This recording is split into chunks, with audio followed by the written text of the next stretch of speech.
Information-fueled. Opinion-driven. This is Nashville's Morning News with Dan Mandis. And so, my fellow Americans, we talk news. 7:06, Nashville's Morning News on Super Talk 99.7 WTN. Good morning to your friends. Johnny B is here. Joan Jones is here.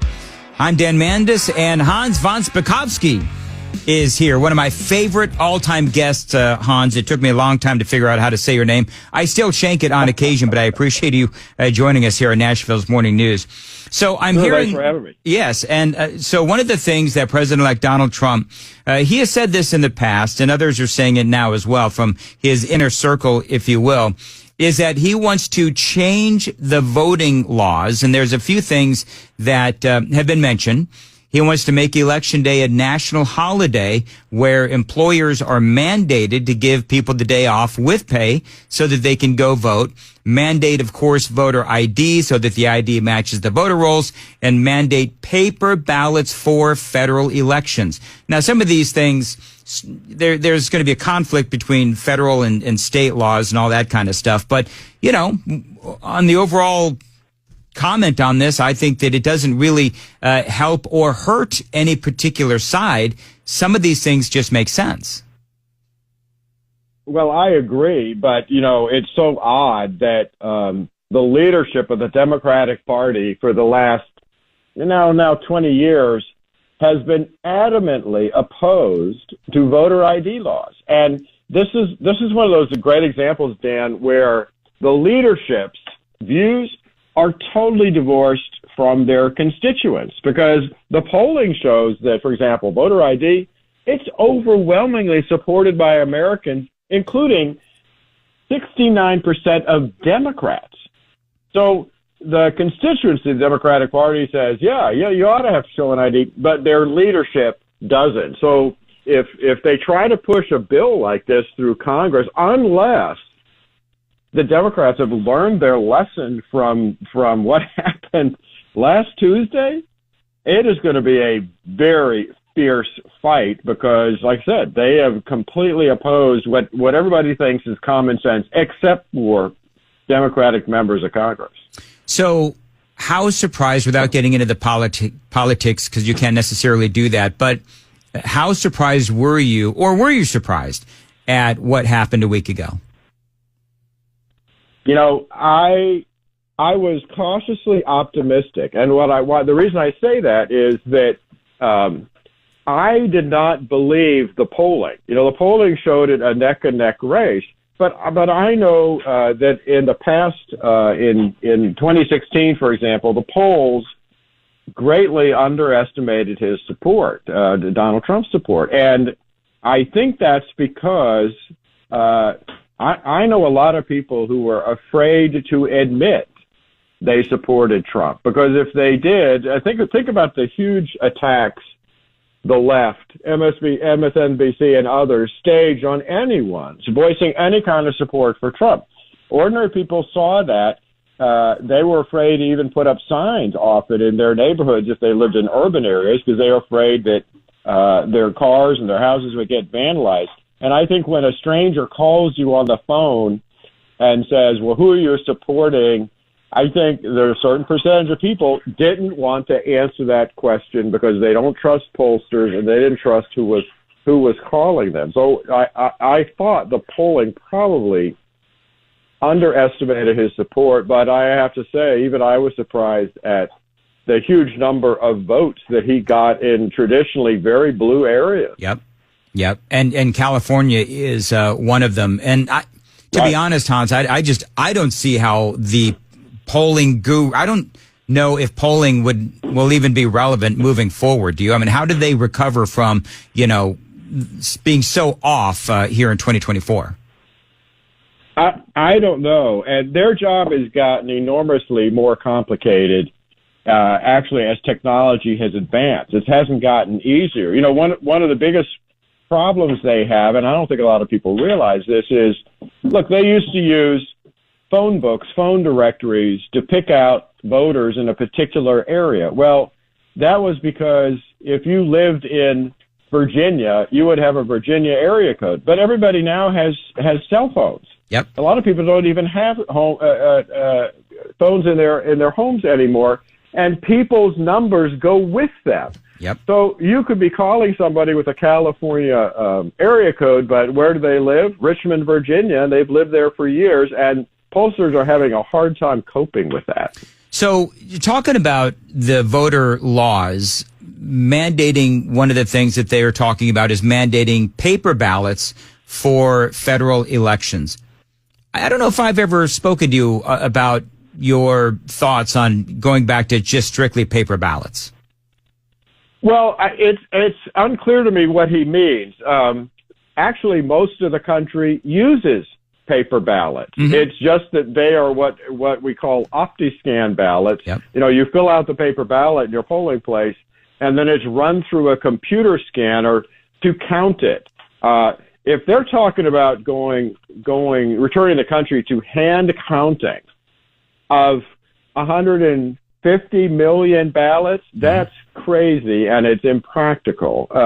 If they're talking about trying to get places like Georgia to get rid of their all electronic voting machines and just use, OptiScan paper ballots with a computer scanner counting it, that to me makes sense. That's what I've always recommended, because you've got an audit trail that way. You've got the speed of a computer scanner to count the ballots, but if anybody makes any claims that somehow the scanner is malfunctioning, you've got the paper ballots that you can hand count to compare to the computer total. Yeah, like here in Nashville, we go to the computer, we touch the screen, and we make our choices. The ballot comes out, you check it, and then you double check it, and then you hand it in. So that is how a lot of places do it. Right. So I like I said, I'm not sure. I haven't really heard the details of what they're talking about. And the other problem with that is the disability community is going to complain loudly about that, because the one advantage that these electronic voting machines have is if you are blind, for example, you don't need assistance to vote. With a paper ballot, you got to have somebody in there marking your choices. But with electronic voting machines, they have an audio feature that allows you, if you're blind, to vote all by yourself. And that's one of the big reasons that those kind of machines were pushed. And I don't know if they realize it, but, right now it is a requirement of federal law that you have at least one electronic voting machine in every precinct in the country, just so that people who are disabled, particularly people who are blind, can vote by themselves without assistance. Interesting. Well, now, Hans von Spakovsky, you've been on the front lines of looking at things like ballot harvesting, voter fraud, and the rest of this stuff for, years and years. You've written books on it.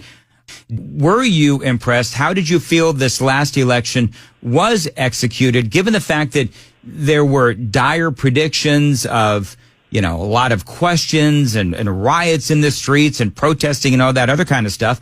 Everything by and large seemed to work out well. And where there were problems, they had them fixed pretty quickly. Yeah, but that's because there have been a lot of changes since 2020. I'm glad it went the way it did. I was dreading the idea of not knowing results for weeks. But look, the 2020 election spurred a lot of states to put in all kinds of reforms. Tennessee, by the way, being one of them. But look, Georgia, as you know, which was a problem in the last 2020 election, they passed a huge election reform package that made all kinds of changes. Joe Biden hated it so much, you'll recall, he went to Atlanta to claim that it was Jim Crow 2.0, and Major League Baseball moved their game out. Not only did it alleviate many of the problems from the last election, but they had record registration and turnout, once again proving that Joe Biden doesn't know what he's talking about. North Carolina, same thing. North Carolina went very smoothly despite the hurricane damage, but that's also because they passed reforms like they finally had a voter ID law in place for voting. So the smoothness went because so many states actually did pass reforms. And listen, then the other key factor was, you'll recall, in the 2020 election, Democrats went to court on multiple occasions at the last minute and convince local election officials and others to change the rules on things like absentee ballots. They tried that again in this election, but this time, both the Trump campaign and the RNC were ready for it. And the prime example I'll give you of this was that in Georgia, just before Election Day, a Democratic election official in Cobb County, one of the biggest states there, said, we got 3,000 absentee ballots, and they came in after the deadline set by state law. We're going to count them anyway. And they actually got sued immediately by the Trump campaign and the RNC, and they ended up getting an emergency order from the state Supreme Court telling Cobb County, you can't do that. You have to comply with state law. They stopped those kind of efforts this election, which they weren't able to do the last election because they weren't ready for it. Yeah, and I think you and I, Hans, had a couple of conversations where you talked about how pleased you were and impressed you were that Laura Trump and the Republicans had learned from what happened in 2020. Yeah. And I think it's great. And now we'll have to see what they do moving forward. Now that they have the Senate, they have the House, they have the White House. Do you think there's any chance in heck that voter ID laws will be able to be implemented one way or another moving forward now that they have the majorities in both chambers? Well, I'm afraid that Democrats in the Senate will filibuster that and try and prevent that from going through. But look, the other big thing is that Donald Trump now has control of the U.S. Justice Department. And that means, for example, that they can finally do what the Biden administration has refused to do, sue states like California that have refused to clean up their voter registration rolls. There's a federal law requires states to do that. California is one of the places where they refuse to take people off the rolls.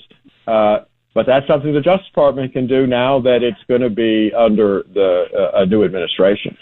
All right, Hans von Spakovsky, always great to have you on Nashville's Morning News, and we'll have you on again sometime soon. Always great to talk to Hans. It is 7:20 on Nashville's Morning News on Super Talk 99.7 WTN.